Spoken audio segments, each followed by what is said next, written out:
Hello, I'm Professor 3D Dave.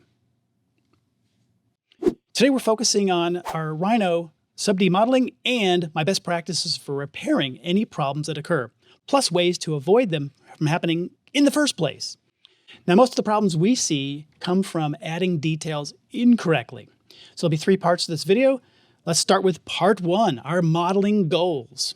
I'm going to shift over into shaded view here. One of the most important goals you can ever do with using Sub-D geometry is keeping the geometry simple. Simpler is better. Now, the number one way to keep things simple is use quads. These are just four-sided faces. I'm going to switch to the box mode, and we'll go take a look at this guy in the background. So everywhere we look, all these faces will have four sides. Now, occasionally you can use a three-sided, but you definitely want to avoid five sides and more. And we're going to see some of those. So even though these have a lot of things going on, every single face we're seeing has just four sides. Now, if I hit the smooth, and you can see the result. So box mode is really fantastic for building quickly and efficiently, but it also helps you find problems. In this ear we're looking at, we can tell that it's been twisted. So that is the other thing to avoid. More than four sides and any twisting. So if this pops up during your modeling, just stop and fix it.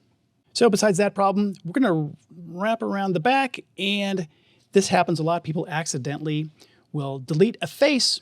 We're going to go to the Sub-D tools, and we're going to just build a single Sub-D face. You want to make sure that your vertex snap is on, down in the O snaps, and we're just going to snap to those four corners and then right click. Now it's not connected, it's just kind of in the exact right spot. We'll do it one more time. So I'm gonna right click to repeat, and we'll do four vertexes. 1, 2, 3, 4, right click to be done. So just to prove to you it's not connected, I can hit the tab for smooth mode and it's just floating there, but it's really easy to connect. So we're gonna pick those two and the overall rabbit body and hit Control J or Command J to join, accept the defaults, and it's pretty amazing. We've got geometry back in there. So that covers adding a face. The repair operation number two is called insert point. This is basically a way to add a new edge. So here we can see going across the back, we've got a serious problem. So these are quads on the sides, but then there's looks like an 8-sided. So let's go back into box mode. That's the easiest way to do it. The command we're looking for is insert point. I'm going to pick the overall. Snap from vertex to vertex. This is very important. Right click. Then we're just going to repeat. Pick the object. So vertex to vertex. And I think we go back to the smooth mode. Those came out great. It's like they were built perfectly from the beginning. Another place you may see it is over here, especially along the center lines.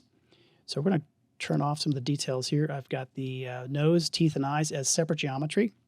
We'll go into box mode, which is usually the best way to find problems and fix problems. And we'll just do a couple more insert points. Snapping to the mat. And vertex to vertex. Let's make sure this is working. I'm going to hit tab. And it looks fantastic. So hopefully yours will be as easy to fix. Let's talk about repair method number three, which is reflecting. So we can't do that as well with the background character because he's asymmetrical.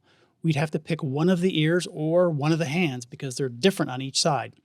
But this foreground character is a perfect candidate. So we're going to turn reflect on, and we're going to pick this left side, which then will replace the right side. Really great way to do it. So I'm going to select reflect Sub-D geometry, pick the overall object. You may want to go into box mode just so we can snap on some center point. I'm going to go mid to mid, and the arrows point to the side you want to keep. So we want to keep the opposite side there. So now I've just used the flip command and then right click to execute, and there you go. Now here's another cool little tip. A lot of times people will work for a while on this, but we can turn it right back off. Just right click on the same tool and we're back. I think that's really helpful to clean stuff up if they're symmetrical. And then you can do your asymmetrical work later. So remember this little tip about being able to go back and forth with reflecting as often as needed. So that covers fixing. Now to avoid most repairs, let's improve our techniques for adding details. I've got a Sub-D box here. I'm going to turn this guy on. So let's talk about the wrong way to add detail. I'm just going to pick one of these faces here in the center with Control-Shift. And the command a lot of people lean towards is subdivide. So that looks like it's a great way to add detail. I just broke that into 2 by 2. However, it's the neighbors that run into problems. If I hit the tab for smooth mode, notice that all the ones on now have 5 sides. So this is a problem. Let's undo that, and I'll show you 2 much better ways to add a detail where we don't have any additional issues. Back to box mode, I'm just going to pick this face here on the side. I'm going to do a very short extrude. This is a trick I like to do, and then scale that guy down. I think this is a really efficient way to make transitions. And then we'll pull it a little bit longer. There we go.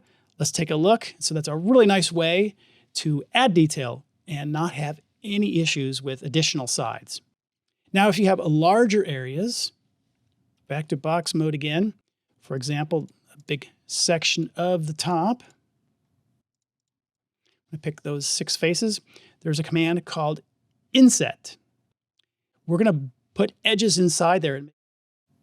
So I use this command for both the eyes and mouth on the 2 rabbit characters. So let's do this. Now, one of the tricks I like to do is make sure the near point and vertex are on. This is because it can be very tricky to get this to go where you want. For example, if I click on the corner and it starts snapping all over the model. So I like to just go down one of the edges. There you go. There's an inset from all 4 sides. And then you can do any extrudes that you want. Notice we haven't added any 3 or 5-sided geometry. Everything is a quad. So that covers my 3 best ways to repair mangled Sub-D geometry. We did add a face, we did inserting a point, and reflecting to save time. Remember to focus on 4-sided quads whenever possible, and add details using the extrude or inset command. I was Dave.